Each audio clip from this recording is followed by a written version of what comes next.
तो आपको यहाँ पे क्या है कि फ्री बॉडी डायग्राम ड्रॉ करने से पहले कुछ फोर्सेस के बारे में मालूम होना चाहिए. Now you know the weight. Weight जो होता है उसका फॉर्मूला होता है mass into gravity. Okay, weight is equal to mass into gravity. एक चीज याद रखना कि वेट फोर्स जो होता है it is always perpendicular to the ground. Weight force is always perpendicular to the ground. Ground कोई भी लाइन हो, weight force is always perpendicular,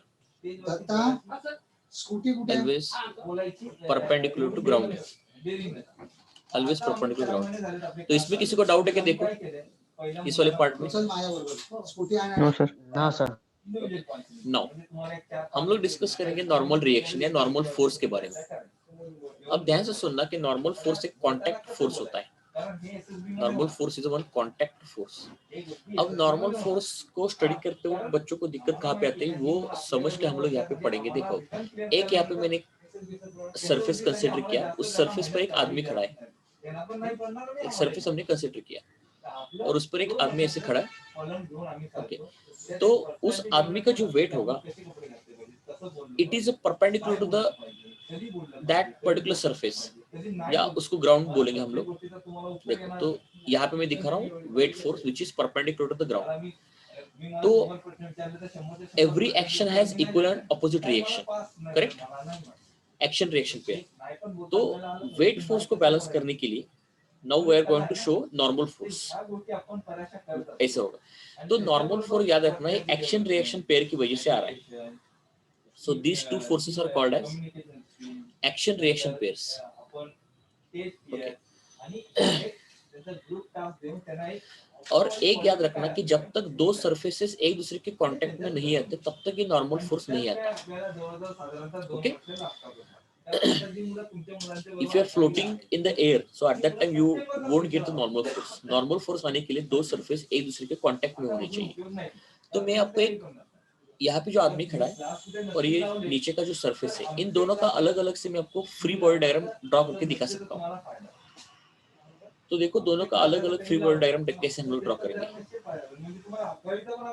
दोनों का अलग अलग फ्री बॉडी डायग्राम. ठीक है,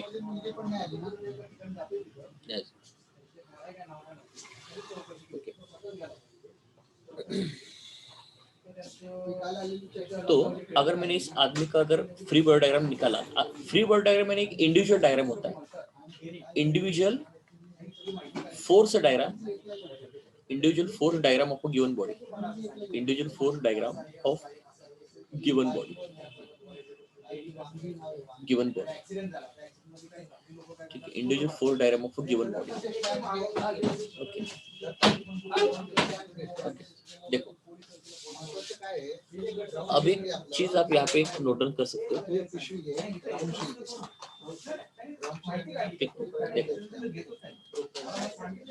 तो जब भी हम लोग नॉर्मल फोर्स के बारे में डिस्कस करते हैं तो क्या होता है, देखो यहाँ पे हमने यहाँ पे सरफेस ड्रॉ किया.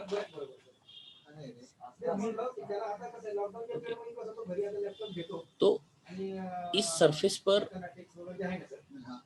यह आदमी एक फोर्स लगाएगा और ये सरफेस उस आदमी पर फोर्स लगाएगा. इन दोनों को हम लोग बोलेंगे एक्शन रिएक्शन फोर्सेस. तो अब हम लोग यहाँ पे एक काम करेंगे, देखो ठीक है. सो समझ में, ये मैंने नॉर्मल रिएक्शन ऐसे लगाया. So can I say this is a normal reaction, this is a normal reaction given by platform on a man. Am I correct? देख लो सब लोग, normal reaction given by platform on a man. तो platform ने आदमी पर जो normal reaction लगाया वो वाला फोर्स हम लोग यहाँ पे दिखा रहे हैं. ठीक है, अब मुझको एक चीज बताओ कि ये नॉर्मल रिएक्शन बताओ मुझको. Can I say this is the normal reaction, this is normal reaction applied by man on a platform? Yes sir. Am I correct what I'm writing here? Yes sir. Yes sir. थोड़ा सा एकदम से basic से start कर रहा हूँ अभी फिलहाल। डायरेक्टली मैं वेट और नॉर्मल रिएक्शन का कॉम्बिनेशन नहीं बता रहा, एकदम से बेसिक से जा रहा हूँ मैं अभी यहाँ पे, एकदम बेसिक से। और ये दोनों भी जो नॉर्मल रिएक्शन के जो फोर्सेस है ना, ये दोनों भी फोर्सेस है, ये वाले, can I say these are action reaction pairs? These are action reaction pairs. Am I correct? Yes, sir. These are action reaction pairs. Okay. Action reaction pairs.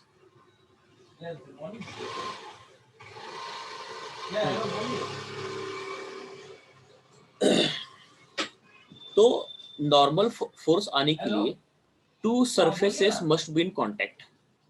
Two surfaces must be in contact. Must be in contact.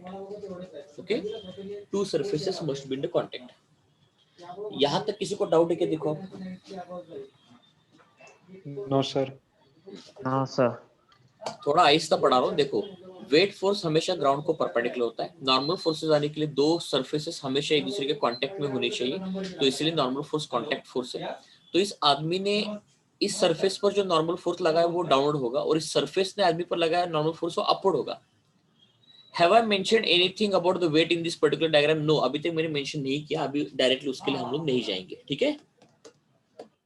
और एक चीज यहाँ पे note down कर सकते हो आप लोग कि normal force is perpendicular to, Pranav Thopte आवाज कमी कर रहे बाळा, normal force is perpendicular to given surface, not a ground. Normal reaction is perpendicular to a given surface, it is not perpendicular to the ground. ये आपको यहाँ पे ध्यान रखना है। ओके। एक मैं क्या करता हूँ ना, कुछ फ्री बॉडी डायग्राम्स का हम लोग प्रैक्टिस करते हैं, तो आपको नॉर्मल रिएक्शन वेट को कैसे दिखानी है प्रैक्टिस हो जाएगा। फिलहाल मैंने अभी एक बेसिक सा पार्ट पढ़ा है। Now we will go to the अलग अलग सिचुएशन पर अलग अलग फ्री बॉडी डायग्राम्स कैसे बनाएंगे। देखो, तो उसका थोड़ा सा हम लोग प्रैक्टिस कर लेते हैं। समझ लो मेरे पास एक सिचुएशन है, सिचुएशन, और उसका जो एफबीडी होगा वो कैसे होगा। देखो, सपोज पहला वाला केस है, पहला वाला केस एक ग्राउंड सरफेस है, मेरा ग्राउंड सरफेस है, और उस पर मैंने एक ब्लॉक रखा है जिसका मास है m, और ये समझ लो ये ग्राउंड सरफेस जो है ना स्मूथ है। स्मूथ होने का मतलब यहाँ पे कोई फ्रिक्शन नहीं लगेगा, अगर लगता भी है तो बहुत कम होगा, ठीक है। ओके, तो ये पहली वाली सिचुएशन को मैं ऐसे लिख लेता हूँ, a block of mass m, a block of mass m is placed on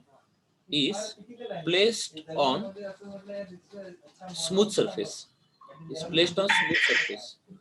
Okay, placed on smooth surface.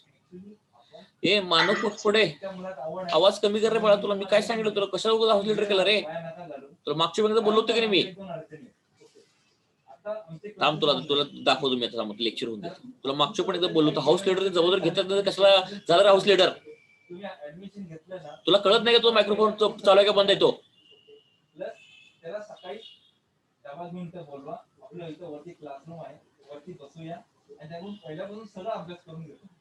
Okay, तर या ठिकाणी तर लक्ष बघा सगळ्यांनी, how I am going to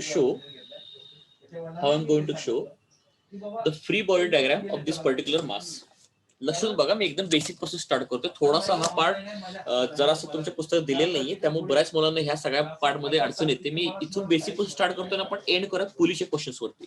ते पुलीचे क्वेश्चन एवढे वाटतात एवढे सिंपल नाहीये ते, त्याला स्टेप बाय स्टेप मी सांगतो कसं करायचं। फक्त हा कन्सेप्ट लक्षात घ्या कि वेट फोर्स हमेशा ग्राउंड को परपेंडिकुलर होता है। नॉर्मल फोर्स कब होता है कि जब दो सरफेसेस एक दूसरे कांटेक्ट में होते हैं। नॉर्मल फोर्स दिए हुए सरफेस को परपेंडिकुलर होता है, और यहाँ पे मैंने एक सिचुएशन आपको दिया है कि प्लेटफॉर्म उस आदमी पर नॉर्मल रिएक्शन लगा रहा है, और ये आदमी प्लेटफॉर्म पर नॉर्मल रिएक्शन लगा रहा है। अब देखो, इस ब्लॉक को इमेजिनरी आप थोड़ा सा ऊपर उठाओ, इमेजिनरी थोड़ा सा ऊपर उठाओ, तो इमेजिनरी अगर आपने इस ब्लॉक को थोड़ा सा ऊपर उठाया, देखो इमेजिनरी अगर आपने इस ब्लॉक को ऊपर उठाया तो m यहाँ पे आपको दिख रहा है, मास m। एफबीडी ड्रॉ करते वक्त अलग अलग हर एक चीज का एफबीडी हम लोग ड्रॉ करेंगे। इस ब्लॉक को ऊपर उठाओ और ग्राउंड को ऐसे नीचे रखो, ऐसे यहाँ पे, ठीक है, अब हम लोग फ्री बॉडी डायग्राम बनाएंगे, एक ग्राउंड का, एक होगा ऑब्जेक्ट का। ठीक है, अब ध्यान से सुनना, इस ऑब्जेक्ट का वेट जो होगा वो हमेशा डाउनवर्ड होगा perpendicular to the ground. Am I correct? So this is individual diagram. FBD हमने क्या लिखा है, को individual force diagram of a given body. तो इस बॉडी को मैंने अलग किया, इस बॉडी को अलग किया, इस बॉडी को हमने यहाँ पे अलग किया। ठीक है, तो am I showing it correct? Weight force जो होगा वो डाउनवर्ड होगा। अब देखो नॉर्मल रिएक्शन कैसे लिखते हैं। देखो ये वाला ब्लॉक उस ग्राउंड पर, ये ग्राउंड है हमारा, ये वाला ब्लॉक उस ग्राउंड पर नॉर्मल फोर्स लगाएगा, तो ग्राउंड भी उस ब्लॉक पर नॉर्मल फोर्स लगाएगा। तो इसका मतलब नॉर्मल फोर्स जो लग रहा है ब्लॉक पर वो अपोजिट डायरेक्शन में होगा। और ये किसने लगाया? This is a normal force, normal ground applied by ground, applied by ground. अब बताओ फिर ग्राउंड पर नॉर्मल फोर्स कैसे लगेगा? डाउनवर्ड डायरेक्शन में। Am I correct? लेकिन ये नॉर्मल फोर्स, ये नॉर्मल फोर्स किसने लगाया? This is a normal block. Yes, normal force applied by block, applied by block. ठीक है, अब एक्चुअली ये जो दोनों भी नॉर्मल फोर्सेस है ना, ये इंटरनल फोर्सेस है। ठीक है, तो एक यहाँ पे चीज याद रखना। अब ये देखो, ये जो है ना, ये this is the FBD of the block, this is the FBD of a block, FBD of block. Am I correct now how to show the FBD of the block?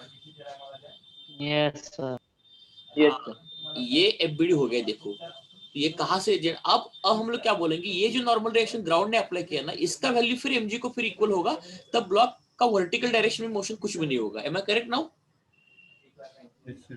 हाँ, तो देखो अच्छे से, क्योंकि ये जो पार्ट है ना, ये एक्चुअली जेई नीट के सिलेबस में as you are studying for India, तो अब तक तो हमारी क्लास में यहाँ पे किसी ने नहीं लिया था, अभी फिर इस साल ले रहा हूँ। लॉकडाउन है, आपके पास टाइम है, तो नॉलेज होगा तो क्या प्रॉब्लम है उसमें।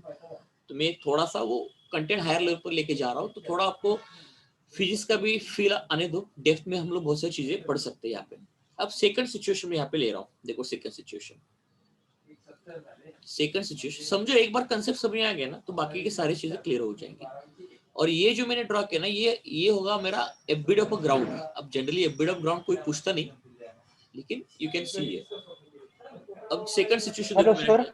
यस सर, नॉर्मल रिएक्शन एक टाइप का सूडो फोर्स ही होता है ना?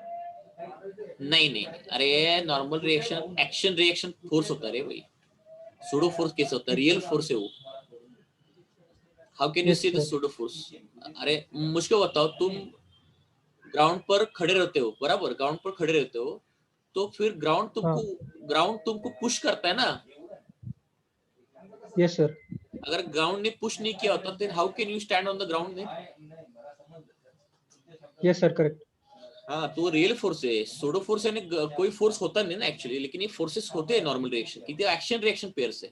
ठीक है, अब देखो मैंने सेकंड सिचुएशन लिया, सेकंड सिचुएशन। और इस सेकंड सिचुएशन में हम लोग क्या कर रहे हैं कि इस नीचे वाले, देखो दो ब्लॉक मैंने एक दूसरे पर रखे, दो ब्लॉक रखे। ऊपर के ब्लॉक का मास स्मॉल m, नीचे के ब्लॉक का मास कैपिटल M। नीचे के ब्लॉक पर मैंने फोर्स लगाया। ठीक है, ये सिचुएशन है।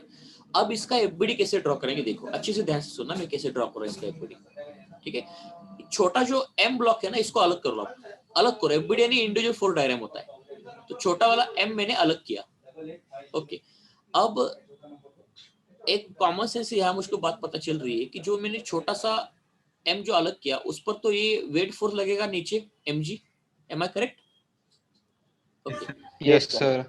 अब मुझको बताओ फिर, अब भाई मुझको ये बताओ कि, या मैं थोड़ा सा इसको सिंप्लिसिटी के लिए क्या करता हूँ, इस वेट फोर्स को थोड़ा ऊपर से दिखा देता हूँ, यानी मुझको नॉर्मल डायरेक्शन को जगह चाहिए। देखो वेट हमेशा डाउनवर्ड होता है, तो मैंने दिखा यहाँ पे वेट। अब कौन बताएगा, देखता हूँ किसका लॉजिक अच्छा है। समझ ले, एक नॉर्मल रिएक्शन इस ब्लॉक पर लग रहा है, ये किसने लगाया नॉर्मल रिएक्शन? Capital M. हाँ, normal reaction applied by block whose mass is capital M ना? Yes sir. Mass is capital M. तो can I say this is the free body diagram FBD of a first mass whose mass is small m. Am I correct? Yes, sir. Yes, sir. Yes, sir. Yes, sir. यही से actually वो start होता है ना, इसलिए मैंने उस दिन शॉर्ट में करने की कोशिश की, लेकिन जब तक ये आप डेप्थ में नहीं पढ़ोगे वो पूलिंग आपको आएगी नहीं कभी भी। एक्चुअली थोड़ा पढ़ना पड़ता है ना, वो नॉर्मल रिएक्शन क्या होता है, सब कुछ चीजें होती है। अब मैं नीचे वाले मास का कर लेता हूँ, अब ध्यान से देख लेना फिर से। अब नीचे वाला मास का जो वेट होगा वो भी डाउनवर्ड होगा, लेकिन वो कैपिटल एम जी होगा। Am I correct? Yes, sir. Yes, sir. हाँ, अब मुझको आप लोग बताओ, अब मुझको आप एक चीज बताओ कि ये फोर्स किसने लगाया? N1? Small m. M. Small m. Small. Yes, very good, क्योंकि एक्शन रिएक्शन पेयर होते हैं ना वो। Yes. Normal reaction applied by mass small m, correct? Okay, अब देखो, अब और एक चीज मैं आगे कर देता हूँ, now who is going to tell me, let me see, ये नॉर्मल रिएक्शन किसने लगाया? Ground. सर ग्राउंड में लगाया Ground. Ground. Very good, normal reaction applied by ground, normal reaction applied bye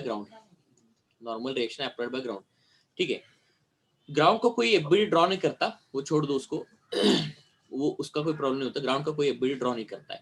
तो this is the FBD of a mass. और एक बच गया पार्ट, ये फोर्स भी लग रहा है ना उस पर, तो ये can I say this is F now?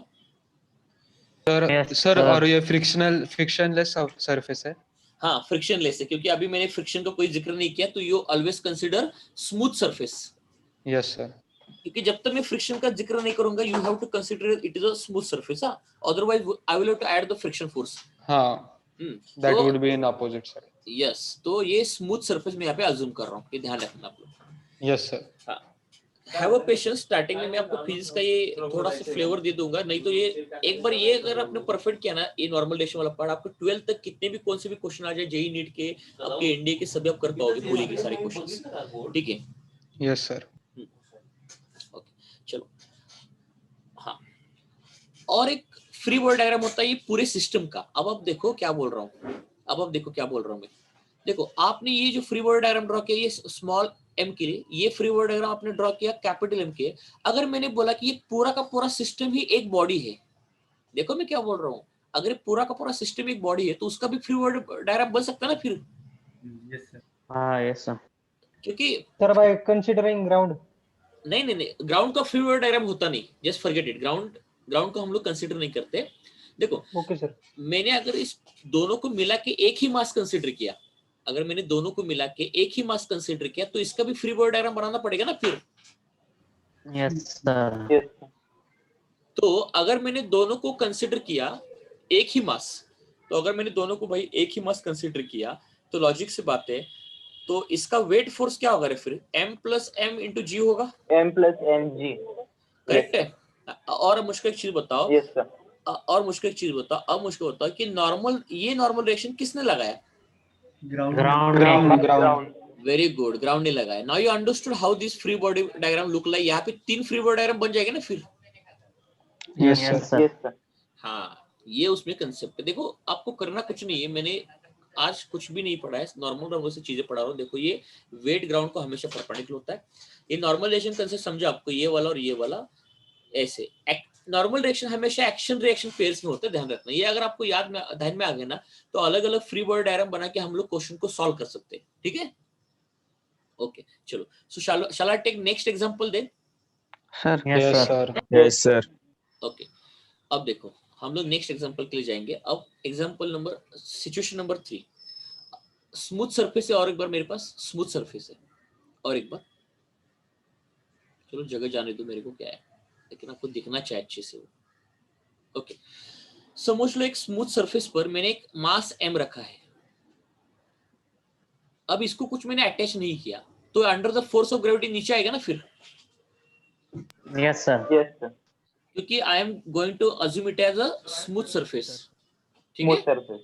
Yes, so यहाँ पे एंगल थीटा आएगा। You understood? Okay, Yes, sir. तो यहाँ पे सिचुएशन ऐसी है कि a block is released from a fixed smooth inclined surface, inclined surface, तो इसका एफबीडी कैसे बनाना है मैं आपको समझाता हूं। देखो इसका एफबीडी कैसे बनाना है, ध्यान से सुनना। यहीं पे मैं इसका एफबीडी बनाता हूँ। अब एफबीडी बनाने के लिए इसको अलग अलग कर दो, सरफेस से अलग कर दो। आप सरफेस से जब तक अलग नहीं करोगे तब तक एफबीडी हम लोग बना नहीं सकते। उसका बना सकते हो लेकिन उसके लिए आपको पहले प्रैक्टिस करके रखना पड़ेगा। सरफेस पर रख के आप इसका एफबीडी भी बना सकते हो, नो इशू इन दैट। चलो अब ये मास m है, ओके। अब लॉजिक से बात है, लॉजिक से बात है, यहाँ पे इस मास m का जो वेट होगा वो ग्राउंड को परपेंडिकुलर होगा। तो can I say this is the weight force which is perpendicular to the ground? Yes, sir. Yes, sir. तो इसका मतलब मैं एक काम ऐसे कर देता हूँ, कि यहाँ इस बॉडी का सेंटर ऑफ मास ये है। सेंटर ऑफ मास समझते हो ना सबको? Yes, sir. Yes, sir. हाँ, तो समझ लो इस बॉडी का सेंटर ऑफ मास यहाँ पे है, जिसका मास स्मॉल m था। तो वेट फोर्स मान लो ऐसा आ गया, ओके। वेट फोर्स ऐसा आ गया।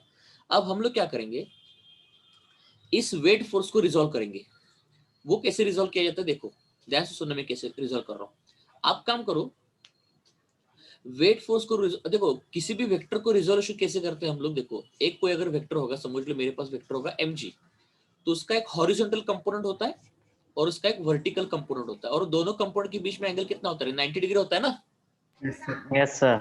हाँ, Yes, sir. ये ध्यान रखना आप लोग। अब देखो, अब ये मैं इसको कैसे सॉल्व कर देता हूँ देखो। अब आप काम करो, इस वेट फोर्स को रिजॉल्व करो। तो वेट फोर्स का एक कंपोनेंट आएगा जो इस सरफेस को पैरेलल होगा, एम आई करेक्ट? और Yes, sir. और इस जो सरफेस को कंपोनेंट पैरेलल है उसको एक परपेंडिकुलर कंपोनेंट यहाँ पे आएगा, एम आई करेक्ट? इनके दोनों के बीच में एंगल 90 डिग्री का होना चाहिए ना? हाँ sir. Yes, sir. ठीक है, दोनों के बीच का एंगल 90 डिग्री के यहाँ पे हो जाना चाहिए। अब यहाँ पे ध्यान से सुनना, मैंने उस दिन भी आपको प्रूव करके दिखाया था। देखो प्रूव करके दिखाया था कि एंगल कैसे निकालना है। देखो अब ये यहाँ से इसको यहाँ पे खींच लो ऐसे, और ये यहाँ पे ऐसे इसको खींच लो। तो अब देखो यहाँ पे अगर एंगल थीटा है तो I can say automatically, 1 second hold करो। देखो मैं थोड़ा यहाँ पे मैथमेटिक्स से एंगल निकालने का कैसा पार्ट है देखो, ओके। तो एक हमको यहाँ पे कॉमन सेंस चीज पता चल रही है। थोड़ा सरफेस को बड़ा कर देता हूँ, ठीक है, कोई प्रॉब्लम नहीं है, ओके। अगर आपको दिख रहा है तो देखो, नहीं दिख रहा है तो भी समझ में आएगा, वो इश्यू कोई नहीं है। देखो ये कंपोनेंट में ऐसे यहाँ पे दिखा देता हूँ, ओके। ऐसे यहाँ पे थोड़ा इसको बड़ा कर देता हूँ, विजुअलाइज होगा आपको। 1 सेकंड होल्ड करो। वो आपको उसके अंदर छुपा हुआ एंगल आपको देखना पड़ेगा। वो ट्रायंगल का प्रॉपर्टी, वो थोड़ा सा मैं इसको और बड़ा, बहुत ही बड़ा बना देता हूँ, इसको m कर देता हूँ, ठीक है। अब मैं इसको यहाँ पे वेट फोर्स जो है वो सेंटर ऑफ मास से इसको ऐसे नीचे ला देता हूँ, और वेट फोर्स का एक कंपोनेंट सरफेस को परपेंडिकुलर है। कंपाउंड निकालना बहुत आसान है, दो कंपाउंड के बीच में एंगल 90 होना चाहिए। तो उसके लिए लॉजिक ये होता है कि एक कंपाउंड अलोंग द सरफेस ले लो और एक दूसरा कंपाउंड सरफेस को परपेंडिकुलर ले लो, बस। अब मैं एक कंपोनेंट अलोंग द सरफेस ऐसे ले रहा हूँ, पैरेलल टू सरफेस, यानी ये वाला लाइन अगर मैंने पैरेलल टू सरफेस पकड़ा तो ये वाला ऐसे हो गया एक कंपोनेंट, ठीक है। अब दूसरा कंपाउंड इस सरफेस को, ये वाला सरफेस है, इसको परपेंडिकुलर होना चाहिए। तो किया मैंने परपेंडिकुलर, भाई देखा, अब किया परपेंडिकुलर किया। अब ये ग्राउंड लाइन देख लो आप लोग, so can I say this is ground line. अब ये इसको खींच लो यहाँ से, ओके। अब आपने देखो, अब आपने यहाँ पे एंगल थीटा लिया, तो ये mg का फोर्स है ना, यहाँ पे एंगल आपने थीटा लिया, तो ये mg यहाँ पे परपेंडिकुलर ग्राउंड को। तो लॉजिक सी बात है, अगर ये थीटा होगा, ये 90 होगा, तो can I say this is 90 minus theta, am I correct? Yes, sir. Yes, sir. तो ये अगर 90 Yes, माइनस sir. थीटा हो गया, तो can I say this should be the theta, क्योंकि Theta. दोनों का एडिशन कितना होना चाहिए? 90 का होना चाहिए ना? Sir. Yes, sir. क्योंकि ये कंपोनेंट और ये कंपोनेंट हमेशा परपेंडिकुलर होता है। तो इसका मतलब जहां पे थीटा अटैच है वो कंपोनेंट फिर क्या कहलाएगा? mg cos theta. जहां पे थीटा अटैच होता है वो कंपोनेंट क्या होता है? Middle vector into cos theta ना। और ये क्या हो जाएगा? mg sin theta. Now you understood how did I do this? Yes, sir. तो ये मेरा यहाँ पे कंपोनेंट आ रहा है, देख लो अच्छे से। So this is my component, that is mg cos theta, और ये वाला कंपोनेंट क्या हो जाएगा? mg sin थीटा, बराबर? Okay, so now understood how to resolve this particular? Okay, हाँ, और एक चीज मुझको बताओ रे, और कुछ बचा है क्या फोर्स दिखाने का? Normal reaction. Normal reaction. Very good, normal reaction. Normal reaction अब आप लोग मुझको बताओ नॉर्मल ये नॉर्मल रिएक्शन किसने लगाया? Perpendicular to surface. हाँ, परपेंडिकुलर सरफेस, ये किसने लगाया? ग्राउंड नहीं, वो इंक्लाइन ग्राउंड नहीं, वो ground. Yes, normal reaction applied by inclined surface. Normal reaction applied by inclined surface. अब सरफेस का कोई फ्री बॉडी डायग्राम नहीं होता, सिर्फ बॉडी का होता है, और हमेशा नॉर्मल रिएक्शन गिवन सरफेस को परपेंडिकुलर होता है। ध्यान से सुनना, गिवन सरफेस को परपेंडिकुलर होता है। So you understood how to draw a free body diagram for an inclined surface? Yes, sir. Yes, sir. Okay, shall we go for next situation? Yes, sir. Yes, sir. अब देखो D situation, देखो क्या है। फिर से एक smooth ground है मेरे पास, और यहाँ पे एक स्मॉल एम है और एक कैपिटल एम है। स्मॉल एम और कैपिटल एम, और इस पर मैंने फोर्स लगा एफ, फोर्स लगा एफ, और you can call them as M1 and M2। आपको जो चाहे वो लिख सकते हो उसको, M1 और M2। चलो मुझको बताओ इसके टोटल कितने फ्री बॉडी डायग्राम्स आएंगे? टोटल कितने आएंगे? Three. सर 3 आएंगे। तीन. Very good. अब मुझको बताओ तो फिर इसके फ्री बॉडी डायग्राम के लिए कौन कौन से फोर्स आप कैसे दिखाओगे? देखो बताओ, इस पर M1 पर कैसे दिखाओगे आप? सर पहले force applied in the Force. Direction. Wait, sir एक नॉर्मल रिएक्शन और एक mg। हाँ, अब मुझको बताओ। हाँ, now you tell me very very important thing I'm going to tell you। तो ये नॉर्मल रिएक्शन किसने लगाया? M2. Correct. Normal reaction applied by mass M2।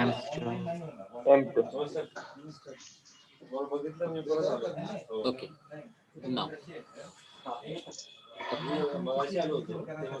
now you tell me who is applying this normal reaction? Normal reaction applied by mass M1. Yes, normal applied by mass M1। Mass M1. Mass M1 Yes, very good। Normal reaction applied by mass M1। Okay। Okay।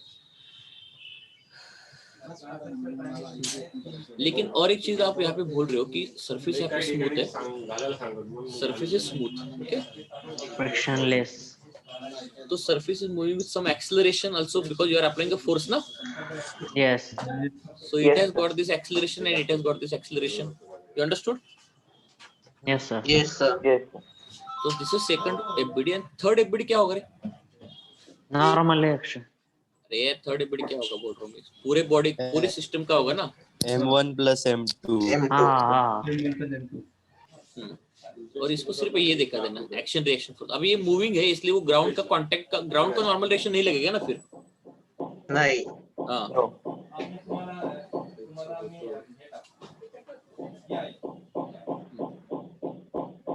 there is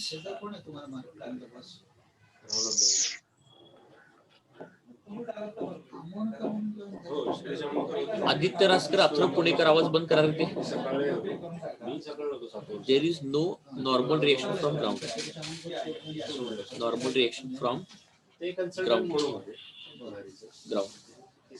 because body is moving ना।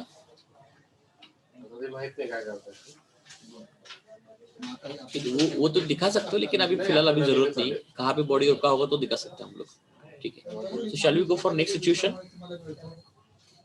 Yes, sir. चलो अब ये normal force का हमने FBD draw किया। अब हम लोग आगे एफबीडी ड्रॉ करने के लिए और एक चीज इंपॉर्टेंट होती है, वो होता है टेंशन फोर्स। क्या होता है? Tension force in a string. इसके बारे में हम लोग थोड़ा सा पढ़ लेते हैं, okay. Tension force in a string, इसके बारे में थोड़ा सा पढ़ लेते हैं। तो टेंशन फोर्स हमेशा याद रखना कैसे होता है। समझ लो एक आदमी इस ब्लॉक को अपनी तरफ पुल कर रहा है, अपनी तरफ पुल कर रहा है, तो can I say you tell me who has applied this force? Man. Person. Man on this, on the block, correct. हाँ, टेंशन फोर्स का ट्रिक देखो। टेंशन फोर्स दिखाने का ट्रिक देखो, टेंशन फोर्स दिखाने का ट्रिक देखो अभी यहाँ पे क्या है। ट्रिक देखो, टेंशन फोर्स इज ऑलवेज, देखो tension force is always shown away from point of contact of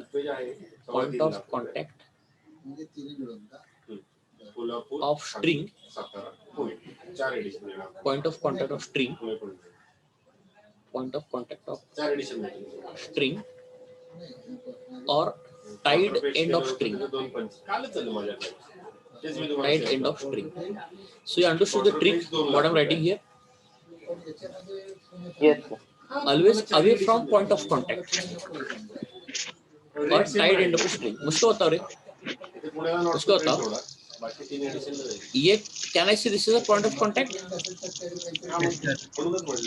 Yes, sir. मानो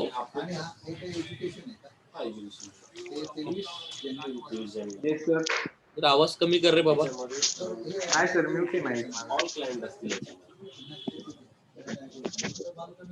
प्रणव वडगुले, मेरा बात कर रहे हो सर? तुम्हाला मी रेट देतो, 1400 रुपये रेट देतो ऑलरेडी कलर. ओके ठीक है, तो can I say this is a point of contact Yes, sir. And this is a tied end या पॉइंट ऑफ कांटेक्ट बोलते हैं इसको हम लोग, करेक्ट? 400 काट रहे. Point of contact. Yes, sir. 4000. Now you tell me and this is our string, this is our string. तो can I say the tension force look like this? Okay आपण yes. Yes, sir. इस आदमी के लिए away from होगा और इस board के लिए भी अवे फ्रॉम होगा पॉइंट ऑफ कांटेक्ट से, ठीक है? दिख रहा है कि सबको? माझ्या अंदाज.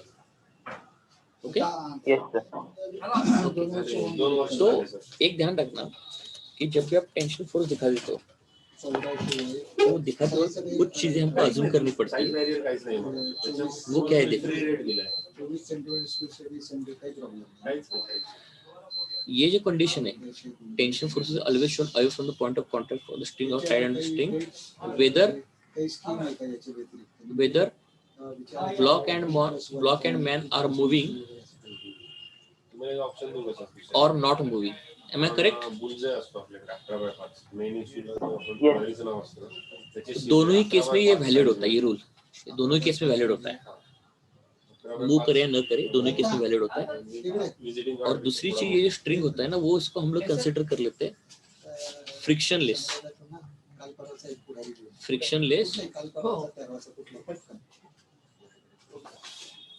And massless. Frictionless and massless. तो क्या होता है ना कि tension through out the string remains constant. Tension through out the string remains constant. 40,000 string remains constant. Size आहे 55 म्हणजे 11 वेळ. Am I correct what I'm writing here? एवढा होतो सर तो. Yes, sir. तो स्ट्रिंग अगर फ्रिक्शनलेस और मासलेस कंसिडर करेंगे तो tension remains constant throughout the string, change नहीं होता. और इस केस में can I say tension force is equal to applied force. You understood? 11 पर्यंत. Yes, sir. ये अप्लाइड फोर्स होता है. Madam okay. आता ते लगेच आपण ते साईज हे केलंय ना त्याच्यावर और एक चीज होती है कि स्ट्रिंग को कॉम्बिनेशन वापरून दोन तीन कलर कॉम्बिनेशन करून आणि एक तुम्ही काय साईज सांगितला 11/5 11 आडवं 11 वेळ. ये कोई बताएगा what is the meaning of massless string? 11 विड याच्यात काहीतरी करून बघा तर पटकन. Mass is No not mass. considered. Massless आणि लेस मास, नेग्लिजिबल. निग्लिजिबल. हा डेटचा असतो इश्यू. तुम्ही निग्लिजिबल मास. सांगा, मी तुम्हाला ओपन डेट मेल करेन. You understood? सुटेबल असतील त्या डेट तुम्ही select correct. Yes, sir. Yes. Sir वो जो दोनों टेंशन दिखाए आपने वो एग्जांपल में, उन दोनों में रिलेशन कैसा होता है? वो दोनों सेम होते हैं, इक्वल होते हैं या डिपेंड्स ऑन सिचुएशन? देखो यहाँ पे क्या लिखा है मैंने, हाँ सर, पर वो कैसे क्या मतलब? समजा ऍड नसेल तर वो कैसे होता है ना कि देखो वही तो बोल रहा हूँ मैं कि स्ट्रिंग को पहले फ्रिक्शनलेस अज्यूम करना पड़ता है और मासलेस अज्यूम करना पड़ता है, तभी हो जाएगा। मैं समझा तो इसका मतलब क्या है। You understand this part? Yes sir. ये मास, लेस मास और निग्लिजिबल मास का मैं कंसेप्ट आपको समझा तो क्या होता है। I will tell you why this is.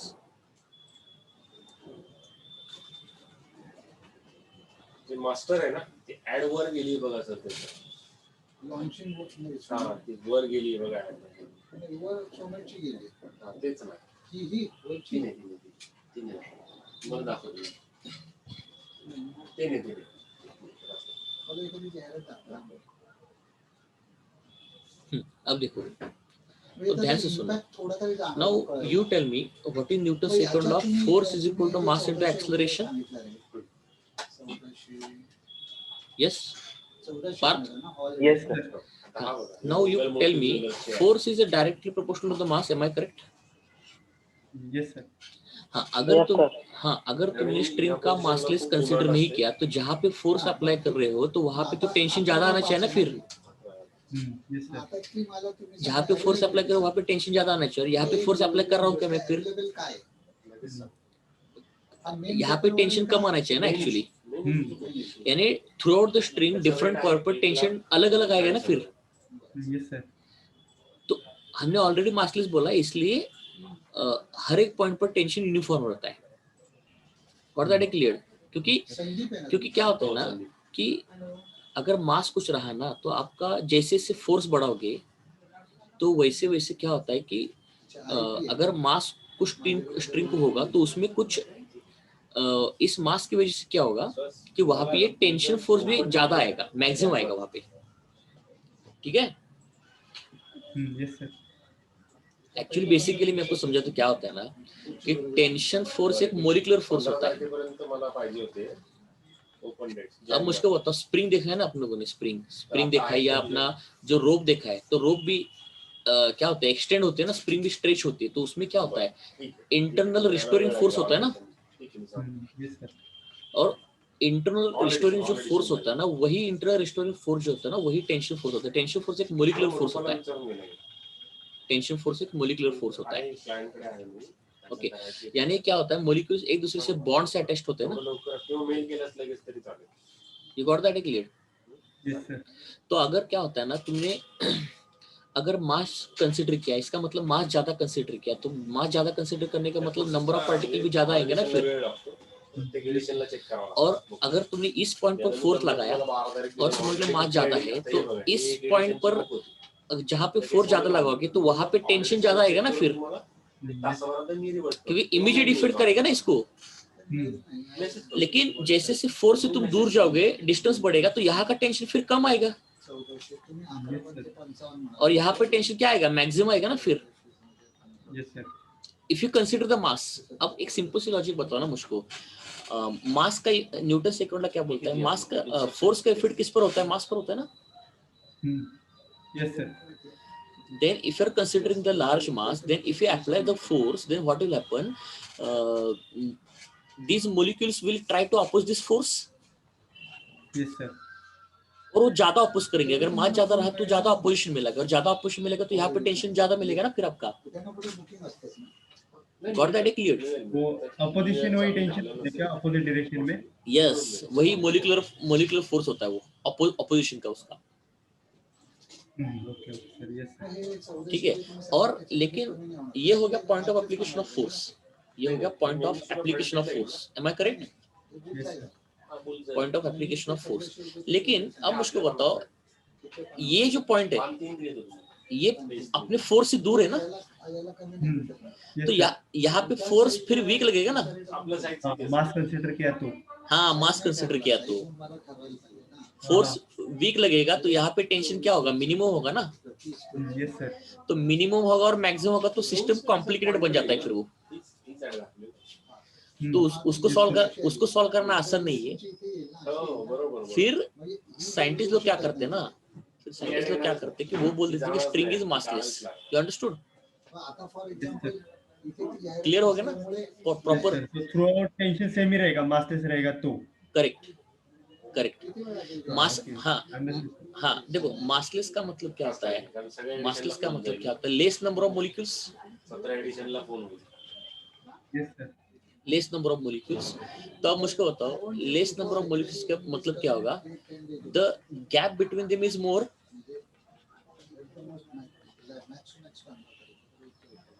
मोर रहेगा। तो एक सोच के देखो, अगर मासलेस है तो लेस नंबर ऑफ पार्टिकल्स है, तो अगर तुमने यहाँ पे फोर्थ लगाया तो यहाँ पे कोई बीच में मोलिक्यूल्स है क्या, कोई नहीं है। नहीं है, तो यहाँ पे टेंशन कम लगेगा, कम लगेगा। और इस फोर्स जहाँ पे लगा वहां से अगर दूर इस पर भी देखोगे तो यहाँ पे भी टेंशन कम लगेगा, और अप्रोक्सीमेटली ये दोनों भी टेंशन फिर क्या हो जाएंगे, सेम हो जाएंगे ना फिर। अंडरस्टूड? यस सर, मी सर तो पाहणार. ये मास्टर्स का मतलब निकल के आता तीनला है। हा 3 करून वर दैट क्लियर? त्याच्या यस फुल सर, जाईल. हाँ, जर तो खूप कमी आहे. टेंशन फोर्स असल में क्या होता है, मोलिकुलर फोर्स होता है। वो स्ट्रिंग में जो मोलिक्यूल्स है उसका मोलिकुलर फोर्स है, ठीक है। 70,000 किलो. यस सर, 1400 और मैंने क्या बोला, स्ट्रिंग इज फ्रिक्शनलेस बोला है ना, फ्रिक्शनलेस बोला है, तो इसका मतलब क्या होता है, टेंशन टेंशन में ज्यादा चेंज नहीं आता। अगर फ्रिक्शन भी ज्यादा होगा तो वो देखो, फ्रिक्शन भी अगर ज्यादा रहा ना तो वो टेंशन के वैल्यू अलग अलग करेगा ना फिर। Thank you sir, same to you sir. Actually massless बोल रहे तो फ्रिक्शन भी नहीं होता ना फिर। तो आप ऐसे पकड़ के चलो, पहले आप मासलेस को पकड़ के चलो तो ऑटोमेटिकली फ्रिक्शनलेस हो जाएगा, आर यू ठीक फ्री? है। Are you free? तो फ्रिक्शनलेस का मुझको एक्सप्लेन करने का कोई मतलब नहीं बनता यहाँ पे, ठीक है। हाँ, तो ये फ्रिक्शनलेस मासलेस बोलने का मतलब है through out the string tension हमेशा कांस्टेंट रहता है। ओके क्या?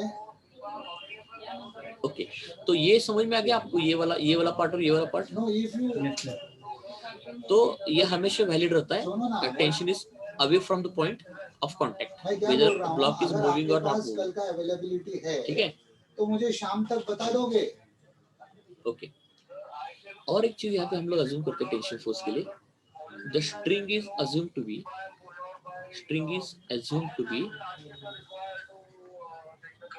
inextensible, after sir, inextensible, I will cancel his Am I correct?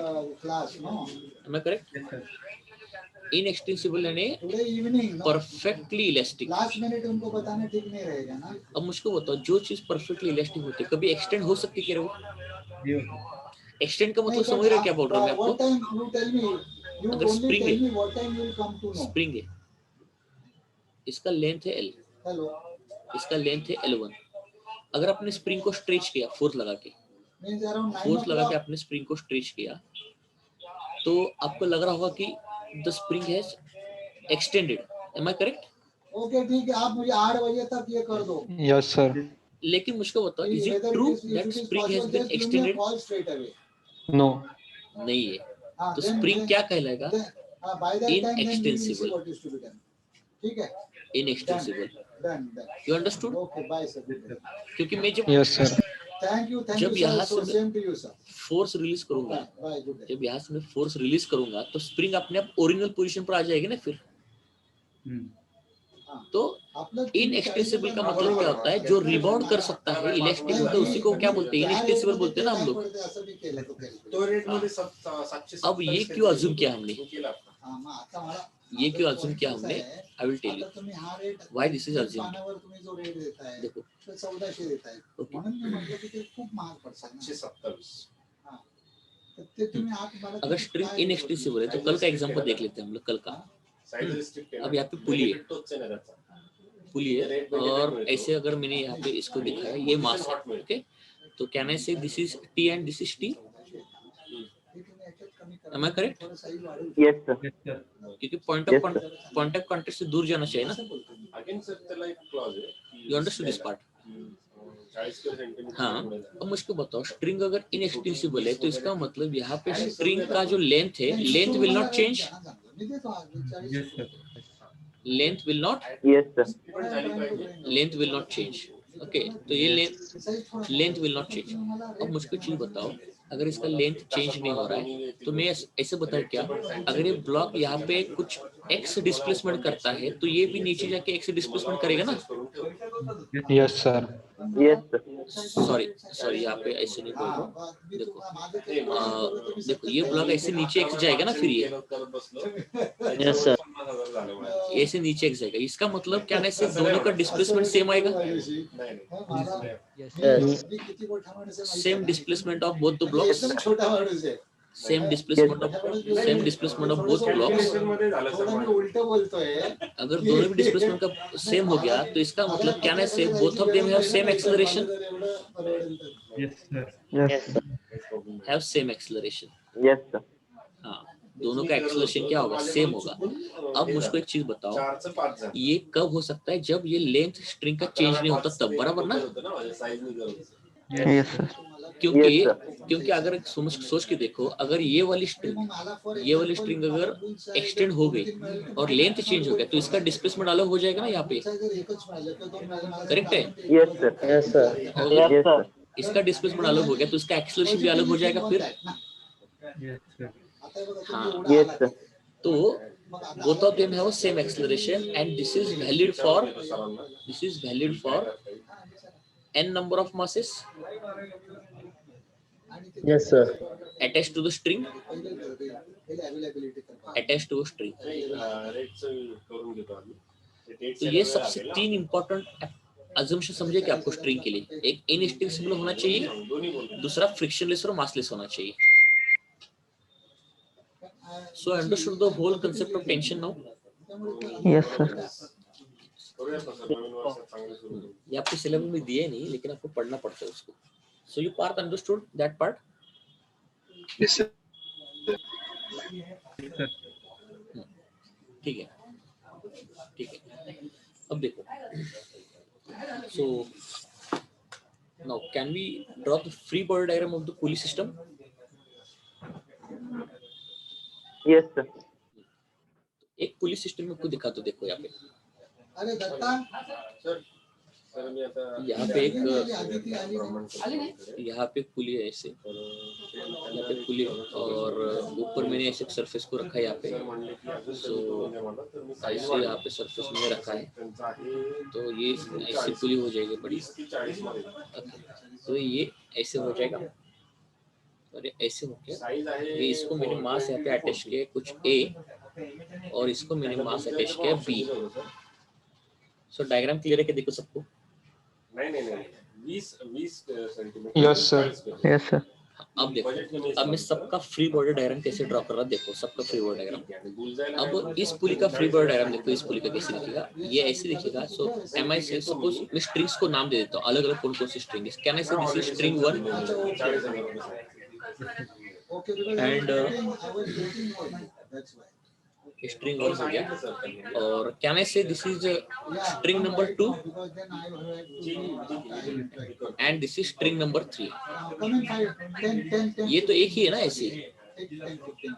सो ये अंडरस्टूड स्ट्रिंग नंबर 1 कैसे दिख रहा है क्या आपको? ये 15 मिनिटात ये काही प्रॉब्लेम Yes, sir. ये एक ही स्ट्रिंग है, इसको अलग अलग मत बोल देना भाई। ये अलग अलग स्ट्रिंग, ये है देखो अलग अलग स्ट्रिंग देखो, कौन कौन सी, ये वाला अलग स्ट्रिंग है और ये वाला अलग स्ट्रिंग है। काय मग मी निघून गेलो आणि मग ती येईल आणि समझा क्या मग सबको? बिचारी लक्षायला नको. ओके, काय? तो कैन आई से now this is a string number 3, string number 3 ऐसे नाम दे रहा हूँ उसको मैं, and this is string number 2, string 2। okay, now I will start drawing the free body diagram। तो can I say suppose this is a pulley there, this is a pulley। अब मुझको एक चीज बताओ रे, ये पुली के जो 2 रोप्स है, ये जो 2 रोप्स है, तो ये पुली का कुछ रेफरेंस लाइन हम लोग यहाँ पे ड्रॉ कर देते हैं। यानी you imagine like this ropes are attached here, this is the point of contact। so can I say this is a tension force, that is T1, am I correct? Yes, sir. okay, Yes, sir. Tension force T2 हो गया। लेकिन ये जो string attached है ना यहाँ पे, ये वाली, ये स्ट्रिंग नंबर 2 है, तो उसका पॉइंट ऑफ कांटेक्ट से दूर जाएगा ना, फिर वो दूर जाने का मतलब T2 आएगा। ठीक है, Yes, sir. हाँ। So this is the FBD of this pulley, FBD of pulley। ठीक है, now I am going to draw FBD of block। तो एवरीडे ब्लॉक, तो देखो तो ये स्ट्रिंग उसको अटैच्ड है लेकिन पॉइंट ऑफ कांटेक्ट यहाँ पे, तो उसका मतलब क्या है, this is T2। Yes sir. Point of contact से दूर जाना चाहिए ना फिर वो, ओके। Yes sir. और उसका जो मास होगा वो mg डाउनलोड होगा। So this is the free body diagram of the block B. Yes sir. Yes, sir. अब इस पुली पर आते हैं हम लोग। अब इस पुली पर देखो, इस पुली पर दो स्ट्रिंग ऐसे नीचे, ऐसे दो स्ट्रिंग ऐसे नीचे और एक स्ट्रिंग ऐसे अटैच्ड है उसका एक। तो यहाँ पे अगर रेफरेंस लाइन पकड़ेंगे तो यहाँ पे अटैच्ड है, ऐसे पकड़ के चलो, यहाँ पे अटैच्ड हो तो इसका मतलब पॉइंट ऑफ कांटेक्ट से दूर जाना चाहिए। तो पॉइंट ऑफ कांटेक्ट से दूर जाने का मतलब क्या है, तो क्या है, this is T1 and this is T1, क्योंकि स्ट्रिंग तो वही है ना फिर से, यस सर। क्योंकि मैंने क्या बोला था, स्ट्रिंग क्या होता है, इनएक्सटेंसिबल होता है ना स्ट्रिंग, और स्ट्रिंग क्या होता है, मासलेस होता है। मासलेस का मतलब यहाँ पे टेंशन अगर T1 होगा, यहाँ पे टेंशन T1 होगा, तो वही tension through out the string same रहता है ना फिर। Yes sir. You understood this part. Sir. और ये स्ट्रिंग अलग है, तो ये पॉइंट ऑफ कांटेक्ट है मेरा, तो इस पॉइंट ऑफ कांटेक्ट से दूर जाना है, तो T3। Am I correct? Yes, sir. Yes sir. और ये ऐसे T3 हो जाएगा, और ये वो डिपेंड करता है आपको कैसे आप ले रहे हो उसको। तो इसको ऐसे करना पड़ेगा, क्रॉसेस लगाना पड़ता है ना उसको, एक इनवर्ड एक आउटवर्ड होता है ना। समझ रहे बात क्या बोल रहा हूँ मैं आपको? Yes, sir. ये T2 होगा, यहाँ पे मैंने देखा। और लास्ट का जो फ्री बॉडी डायग्राम बना रहा हूँ ए के लिए बना रहा हूँ। ए का जो फ्री बॉडी डायग्राम होगा, सो कैन आई से नाउ, उसको स्ट्रिंग जो अटैच्ड है वो पॉइंट ऑफ कांटेक्ट से दूर जाना चाहिए। तो पॉइंट ऑफ कांटेक्ट से दूर गया तो इसका मतलब दिस इज T1, स्ट्रिंग तो वही है, और इसका मास होगा mg, लेकिन यस सर। mag और ये क्या होगा mbg।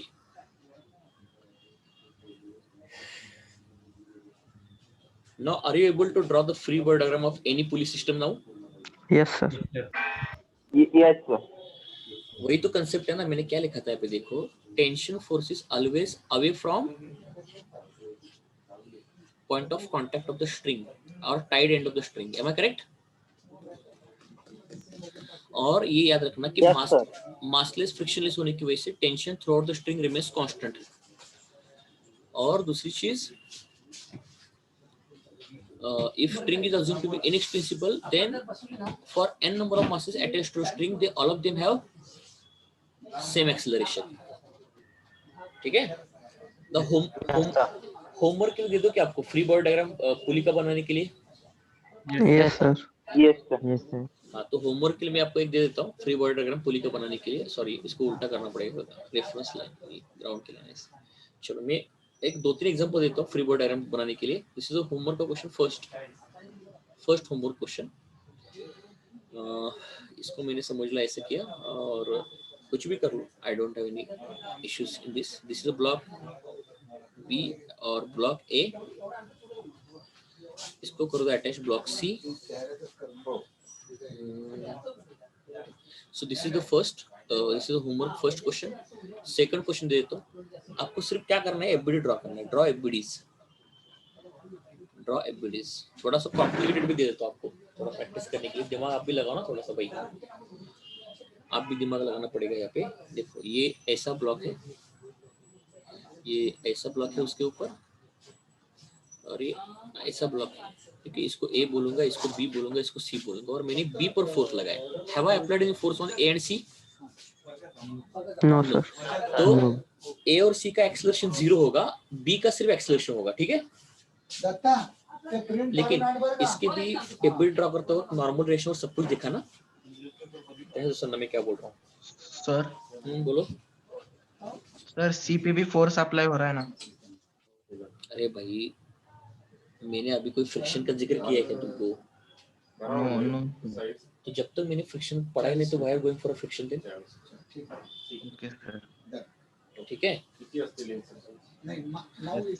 और जो फ्रिक्शन फोर्स होता है एरिया पर डिपेंड नहीं करता। हाँ बोलो सर। फिर बी पे नॉर्मल रिएक्शन फोर्स आएगा, सी का आएगा ना, वो कि कांटेक्ट में नहीं, दूसरे के कांटेक्ट में। सर, पर वो फोर्स में भी है ना? नहीं। देखो पहली चीज क्या है, नॉर्मल रिएक्शन रहता है। आप मुझको बताओ, गाड़ी अगर रोड पर भाग रही है तो नॉर्मल रिएक्शन ग्राउंड का नहीं होता उसको? होता है सर। हाँ फिर होता है ना, मैंने कभी ना बोला वो उस केस में मैंने दिखाई नहीं था उसको। You understood this part? I don't give. Yes sir. वो तो दिखाना पड़ेगा ना। हाँ बोलो।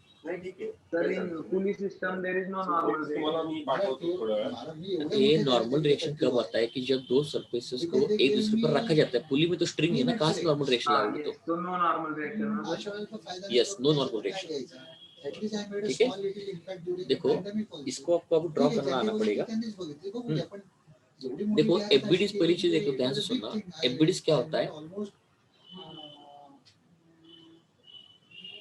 देखो एफबीडीज मैंने क्या बोला था आपको, इंडिविजुअल फोर्स डायग्राम होता है, बराबर? Individual force diagram. Yes sir. तो आप मुझको बताओ बॉडी ए पर और बॉडी सी पर कोई एक्सटर्नल फोर्स लग रहा है क्या? नहीं। तो नहीं सर। न्यूटन्स का लॉ क्या बोलता है? अगर किसी बॉडी पर कोई एक्सटर्नल फोर्स नहीं है तो उसका एक्सेलरेशन 0 होगा। ये कौन सा लॉ है? न्यूटन फर्स्ट लॉ है ना। Yes sir. मैं आपको हिंट बता देता हूँ। देखो बॉडी ए को कैसे ड्रॉ करोगे आप? बॉडी ए को समझ लो N1 मैंने नॉर्मल रिएक्शन रखा और ये आपको उसका मास मैंने लिखा mg। तो बताओ ये नॉर्मल रिएक्शन किसने लगाया उस पर? बी ना। अब मेरे और इसका एक्सेलरेशन 0 होगा हॉरिजॉन्टल डायरेक्शन में। यस। एक्स यानी हॉरिजॉन्टल डायरेक्शन का एक्सेलरेशन। अब देखो बी का है, बी का जो मास होगा mg होगा। और मुझको बताओ अब ये किसने लगाया भाई उस पर? ब्लॉक ए नहीं। और ये किसने लगाया? सी। और ये क्या हो गया? फोर्स। तो इसका मतलब acceleration in horizontal direction not equal to 0 होगा ना फिर उसका। Yes sir. करेक्ट है। और ये सी जो होगा तो सी पर मुझको बताओ ये किसने लगाया उस पर? बी। और ये किसने लगाया फिर? ग्राउंड। और उसका हॉरिजॉन्टल डायरेक्शन में एक्सेलरेशन क्या होगा? 0। बस यही तो काम करना है। तो क्यों इसके बारे में इतना क्यों सोच रहे हो? मैंने जितना पढ़ा है उतना ही करो ना आप लोग काम। समझ रहे बात क्या बोल रहा हूँ मैं आपको? Okay yes sir. पहले एफबीडी ड्रॉ करना सीख लो, उसके बाद सब कुछ अच्छा होगा। और चाहिए तो ग्राउंड का भी एफबीडी ड्रॉ करो, no problem in that. Okay okay. तो और कुछ एग्जांपल देता हूं एफबीडी ड्रॉ करने के लिए आपको। नाउ सपोज थर्ड एफबीडी आपको ड्रॉ करना है, सिर्फ एफबीडी ड्रॉ करना है। आप एनालिसिस करते मत बैठो, we are interested only drawing the FBD. Okay समझ रहे क्या बोल रहा हूं आपको? I am not talking about money Yes, sir. But getting 200 calls for one. यहाँ पे समझ लो M1 है और यहाँ पे कुछ तो एंगल है theta I am not lying and this is attached with this particular. और यहाँ से आके नीचे आके यहाँ से M2 हो गया। So can you draw this free border around this block also? Okay फक्त मी काय म्हणतो ठीक आहे आई लाइक। और थर्ड हो गया। फोर्थ में फ्री वर्ड डायग्राम देना, थोड़ा सा डिफिकल्टी लेवल बढ़ा रहा हो। कुछ नहीं है, सिंपल है वो। जिसको समझ में आ गया ना लॉजिक क्या है उसका, तो बहुत ऑटोमेटिकली सिंपल हो जाएगा। ये ए होगा, ये बी होगा, इसको अटैच किया मैंने और इसको मैंने पुली के साथ अटैच किया और पुली से ऊपर पास करके इसको मैंने सी रखा। So can you draw the free word diagram this also? Angle मैंने 30 डिग्री यहाँ पे लगाया। सर दोनों भी केसेस में स्टेशनरी है ना सभी ऑब्जेक्ट्स? नहीं, अब देखो जो पुली का मोशन होता है ना वो कंस्ट्रेंट मोशन होता है। This is a constraint motion. Constant motion क्या होता है कि एक बॉडी का मोशन दूसरे बॉडी को अफेक्ट करता है ना। तो इवन तो यहाँ पे मैंने मास नहीं बताया। अगर आपने बोला कि ये इधर जा रहा है तो ऑटोमेटिकली ये इधर जाएगा। अगर आपने बोला कि सी इधर जा रहा है तो ऑटोमेटिकली ये इधर जाएगा। You understand what I am trying to say? So this is constant motion. Constant motion क्या होता है? देखो कांस्टेंट मोशन क्या होता है, देखा तुमने आपको। ये दोनों भी बॉडीज एक दूसरे के मोशन को अफेक्ट करेंगे या नहीं करेंगी? करेंगे सर। हाँ, तो उनको जैसे चाहिए वैसे फ्रीली मूव कर सकते हैं कि फिर वो दोनों को भी नीचे जाना चाहते हैं, लेकिन दोनों भी नीचे जा सकते हैं क्या? नहीं। No sir. नहीं, क्या भी हो सकता है। इसको अब बोला तो ये डाउन होगा या मैंने अभी न्यूमेरिकल वैल्यू बताया क्या मास का आपको कितना है? हाँ, तो ये ऊपर जा सकता है, ये नीचे जा सकता है, आई डोंट नो, लेकिन आपको जैसे अज्यूम करना है आप अज्यूम करो ना. I am not interested in that part. You can assume anything but you have to draw the FBD perfectly. Okay sir. तर मला 5 ठीक आहे. तारखेला द्या ना काहीतरी. मला पुण्यासाठी ये ध्यान रखना. कारण त्या आप देखो किसी बच्चे ने ऐसे अज्यूम किया कि नहीं भाई ये सिस्टम नीचे जा रहा है तो ये ऊपर आएगा. कोई बच्चा बोलेगा सर ये नहीं, मुझको मास का वैल्यू मालूम नहीं है, तो आई अज्यूम दैट ये वाला मास जाता है तो ये नीचे जाएगा तो ये ऊपर आएगा. चलता है ना, प्रॉब्लम क्या है उसमें? मतलब वो नीचे आ रहा है ना, यही पूछ रहा था मैं इसको. मुझे लगा वो स्टेशनरी है, क्या टी स्टेशनरी रहेगा और उधर ए भी स्टेशनरी. हाँ नहीं, डिपेंड करता है एक्चुअली. देखो बता क्या रहा हूँ, अगर तुमने यहाँ पे इसको नीचे बोला और ये इसको ऐसे बोला तो इसका मतलब ब्लॉक ए का एफबीडी फोर्स कैसे ड्रॉ होगा. देखो ये पॉइंट ऑफ कांटेक्ट से टेंशन फोर्स इधर होगा, ठीक है. नॉर्मल रिएक्शन इधर होगा उसका एन ए का, युनिव्हर्सिटीज आहेत सर. और फिर आपको वेट उसका निकालना पड़ेगा, वेट mg, और वेट का एक कंपोनेंट यहाँ पे आएगा mg sin theta. Am I correct? ते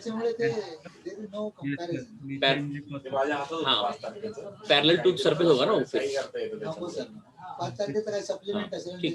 और ये टेंशन फोर्स का जो वैल्यू दिखा है ना वो इस मोशन पर डिपेंड नहीं करता, क्योंकि टेंशन का रूल क्या है.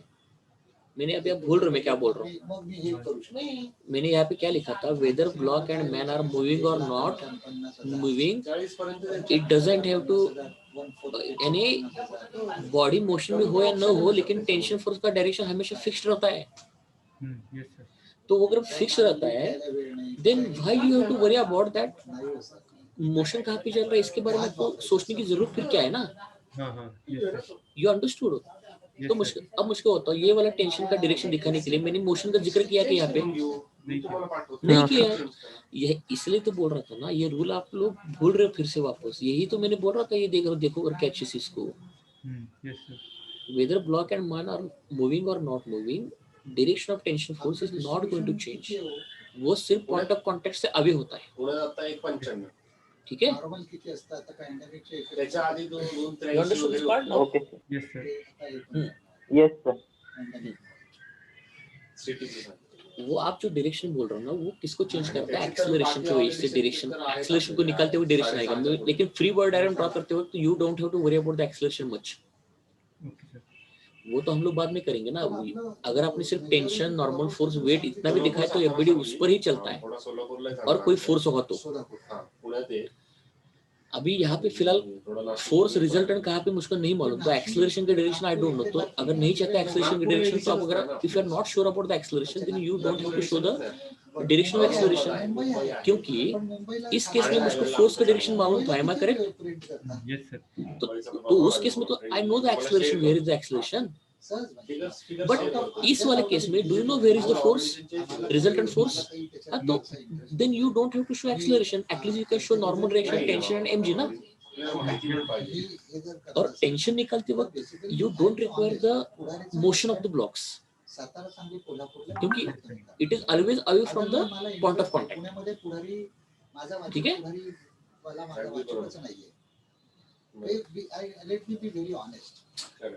आणि जोपर्यंत सर आता फॉर हे कॉम्पिटिटिव्ह एक्झाम असेल ना, IAS IPS, तर मग सगळं आवाज सुना पेपरचं दे लक्षात आहे. आलं का ते? 40 पासून होते क्वेश्चन्स माझ्याकडे. डेट्स नाही आले अजून. 5 तारखेला आपण मोड होतो. 40 पासून काय 240 आहे 40. आवाज सुना दे रहा है मेरा सबको? Yes yes sir. आ रहा है. Sir. One second. Yes sir. हा, बोला. One second. So you got my point, what I'm trying to say that? Yes sir. तो अभी फिलहाल टेंशन देखो, मैं आपको बताऊं क्या, नॉर्मल फोर्स, वेट और टेंशन, इन तीनों को दिखाते वक्त मोशन की जरूरत नहीं होती. मोशन की जरूरत क्यों होती? तब जब आपको एक्सेलरेशन निकालना होता है तब. ठीक है. Yes sir. I am just telling you to draw the FBD only, so you don't have to worry about the acceleration. अगर मैंने फोर्स दिखाया है तो उस केस में एक्सेलरेशन बोल दो, अगर फोर्स नहीं है तो उस केस में एक्सेलरेशन दिखाओ मत आप लोग. At least you can draw the FBD including your normal force, tension and the weight force. Am I correct? Yes sir. हाँ. चलो ये बहुत इंपॉर्टेंट एक्सरसाइज है, ये ध्यान से सुनना. ये आपको फिजिक्स में बहुत सारे इंसाइट देगा कि ये फिजिक्स में ऐसे बहुत सारे ऐसे क्वेश्चन होते हैं. कंस्ट्रेंट मोशन में आपको पुली सिस्टम एक दे देता हूँ और एक पुली सिस्टम दे देता हूँ मैं। समझ लो यहाँ पे एक पुली है ऐसी और इसको ग्राउंड को अटैच किया मैंने ऐसे, और यहाँ पे एक मास है m, और मान के चलो यहाँ पे अटैच किया, यहाँ पे एक ऐसी पुली है, यहाँ पे अटैच किया, इसको मैंने अटैच किया सरफेस के साथ, और यहाँ पे मैंने बोला है m, इसका मास है स्मॉल m। हाँ अब देखो, अगर मैंने एक्सेलरेशन दिखाया ना आपको, आपने दिखाया था, चलो तो मैंने बोला कि ये वाला m जा रहा है एक्सेलरेशन a2 के साथ और ये जा रहा है a1 के साथ। अब मैंने एक्सेलरेशन दिखाया ना आपको, ठीक है? Yes, sir. हाँ, तो अगर मैंने यहाँ पे एक्सेलरेशन दिखाया है तो इसका मतलब now you know the motion is, where is the motion. और एक ध्यान रखना, इसको फ्री बॉडी डायग्राम बनाते वक्त ये ध्यान रखना कि स्ट्रिंग इनएक्सटेंसिबल है,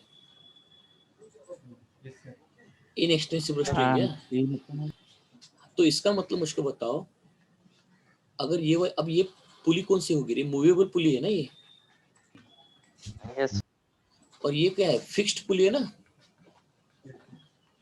तो अब मुझको बताओ, अगर ये वाला पुली अगर ऊपर x गया तो लॉजिक से मत मुझको बताओ, अगर ये वाला पुली अगर ऊपर x गया तो ये वाला जो मास है ना वो नीचे x से आएगा। You getting my point what I am saying? वो ठीक है एक्चुअली, इसको छोड़ दो आप, अभी फिलहाल मैंने पढ़ा ही नहीं इसको, सिर्फ you only draw the FBD, वो बाद में क्वेश्चन बाद में सॉल्व करेंगे, ठीक है? याला 1000 रुपये फेज 3 तो ये सिर्फ मैं A1 और A2 यहाँ पे बोल देता हूँ। You only draw FBD, you don't have to solve the question. क्योंकि क्वेश्चन सॉल्व करना अलग होता है, एफबीडी के बाद क्वेश्चन सॉल्व होता है, न्यूमेरिकल जो होगा उसका। और लास्ट का एक ले लो। Okay okay sir, thank you, thank you, happy new year sir. Happy New Year to you also. And you see, you have come and we have stuck immediately. We have done something. Okay. And your boss has also been kind. लगेच okay. आता कसं आहे ना, म्हणजे decision घ्यायला clear होतं ना. हो, तेच मलाही म्हणूनच मी लगेच फोन केला, म्हणजे ते परत प्रोलॉंग झाला असता. आता सगळ्या गोष्टी क्लिअर आहेत. Okay, you understand now this part? And most probably I'll give bull side. Provided लेकिन पुली को सॉल्व करते वक्त स्ट्रिंग्स को नाम दे देना, नाम। दिस इज स्ट्रिंग नंबर 1 ठीक है ना, अपन तसं करूया. And this is string number 2, नाम दे देना, नहीं तो टेंशन को आप सेम रखोगे सब जगह पर। नहीं हो तो same. Am I getting what I am saying? Are you getting? तुम्ही तुमच्या डेट्स काढून ठेवा sir. Yes sir yes sir. क्योंकि यहाँ पे डेट्स मिळाले ना, तर मी क्वेश्चन में इसका कोणाला चेंज करायची पण गरज नाही. ओके, तर फक्त कंटिन्युअस 2 डेट चालणार नाही, तेवढंच. हा नाही, हाँ पार्थ आवाज क्लियर नहीं होता। नक्की सर. ओके ओके, चला, thank you, thank you.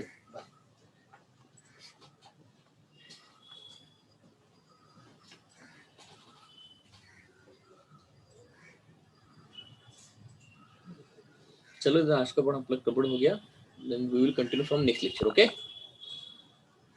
Okay sir okay sir. Okay